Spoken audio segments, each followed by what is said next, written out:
Okay, last week we talked about three major classes of biomolecules. We talked about carbohydrates, the sugars, for example, like glucose and fructose. We talked about the nucleic acids, like DNA and RNA, DNA shown here. And we talked about proteins, basic structure of proteins.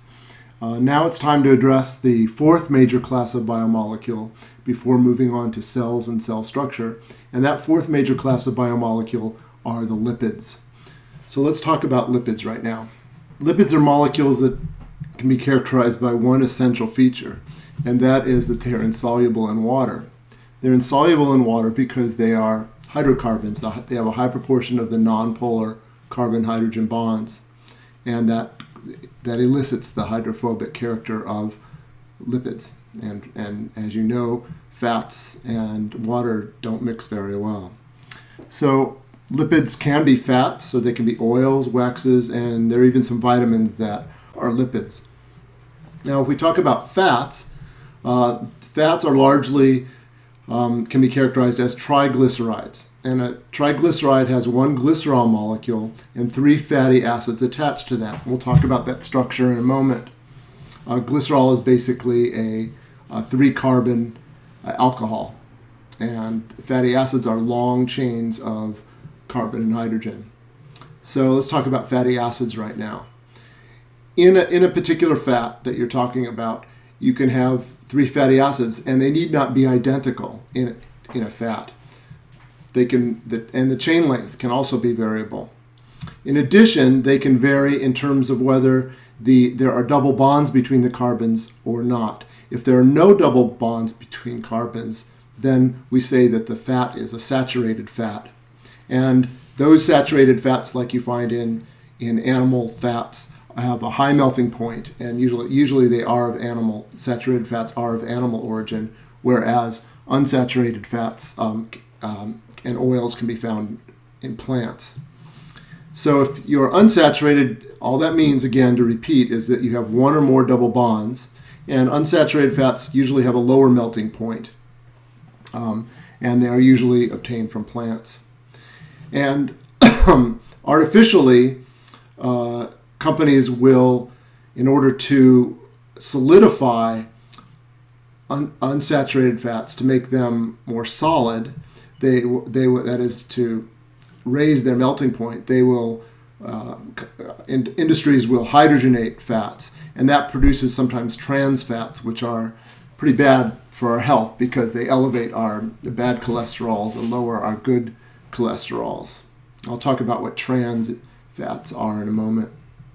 So if we look at fats and represent them in different ways, here on the left we have the structural formula for a saturated fat. Here is the glycerol molecule that's common to most fats. And then three fatty acids are attached to the three carbons of the glycerol. And in the case of saturated fats, there are no double bonds in this hydrocarbon chain, the fatty acid chain. Whereas, and we can represent that as a space-filling model as shown as follows. Whereas, if we are talking about unsaturated fats, we can have double bonds present in the chain. The number of double bonds in the fatty acids can vary, but what that does is to cause bends in the fatty acid, and it has an effect on their melting point. Because of the kinks introduced by having unsaturated fatty acids in an unsaturated fat, that prevents these molecules from aligning and packing very tightly, and therefore keeps these fats more liquid. They have a lower melting point, in other words, than a saturated fat. Now, in unsaturated fats, the introduction of double bonds creates a situation where you can have the carbon chain kind of before the double bond and then after the double bond lying on the same side of the molecule. And in that case, we call those cis unsaturated fats. Whereas if you've got the following, where the carbon chain kind of lies, if this is the double bond, lies on the opposite side, that is trans. so that the carbon chain after the double bond lies on a different side of the molecule than before. Those are trans fats, and those are the nasty ones that are generated usually artificially when hydrogenation of unsaturated fats occurs. So usually this is trans fats are produced industrially, and we want to avoid those trans fats. One final point about fats, and that is because of the high proportion in fats of carbon-hydrogen bonds compared to, let's say, even carbohydrates, the energy available for breaking these carbon-hydrogen bonds is quite high. And so fats are actually one of the best storage vehicles for storing energy to be later used by cells. So organisms will often store excess energy as fat, and if you have excess carbohydrate intake, that can be converted to fat to store for later use. And one reason that as humans age, they tend to get heavier is that although their metabolic requirements decrease, their food intake sometimes doesn't, and that excess energy, that excess food is put into fat, stored as fat, because fat is a very, very good energy storage molecule. Now, moving on to another type of lipid, phospholipids. Here again, distinguishing phospholipids from fats does not involve the removal of glycerol. Phospholipids and fats both have glycerol in them, but phospholipids have two fatty acid chains attached to them. We can call those the nonpolar tails. But unlike fats, phospholipids have a phosphate group attached to the glycerol as well. And the phosphate groups, as you know already, phosphate groups can carry a negative charge and therefore are polar. So phospholipids have a polar head and nonpolar tails. And we'll look at a structure in a moment. And phospholipids are what generate biological membranes, as we will study in great detail. So here are some representations of phospholipids. Here we have glycerol attached to two fatty acids and then attached to a phosphate group. And in addition, that phosphate can be linked to other compounds which are also polar. So here, and that characterizes whatever this group is, choline or other substances, that determines what kind of phospholipid it is you're talking about. So here is a chemical structure formula of this. Here is the glycerol molecule, the 3-carbon alcohol. Two of those carbons are linked to fatty acid tails. The third one is linked to a phosphate group. And that phosphate is linked to choline here. Both the phosphate group and the choline are polar, and therefore we have a polar head and nonpolar tails. Here is a space-filling representation of this. Here are the fatty acid tails, phosphate group, and in this case the choline. Or very simply, we can represent them as follows.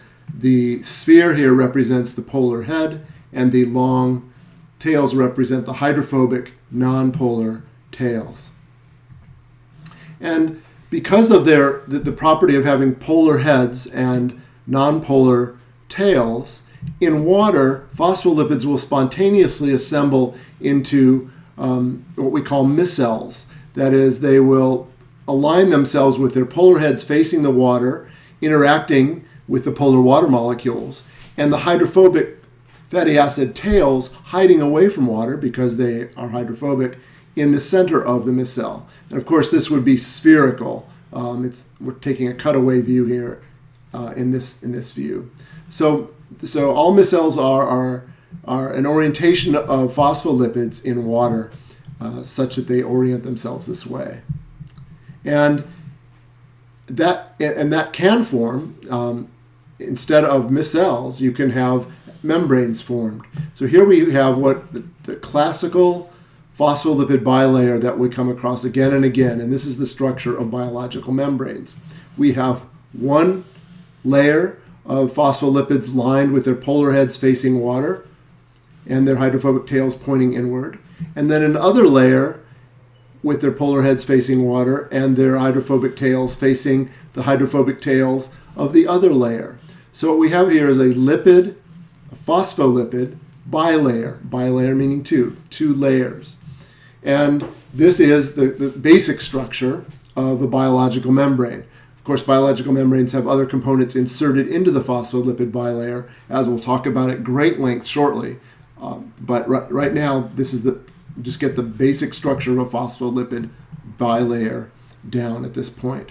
Now, in a cell, of course, the water down here could be the cytoplasm, let's say, and the water out here would be the extracellular environment. So phospholipid bilayers partition the cell off from the external environment, which is aqueous, which is water.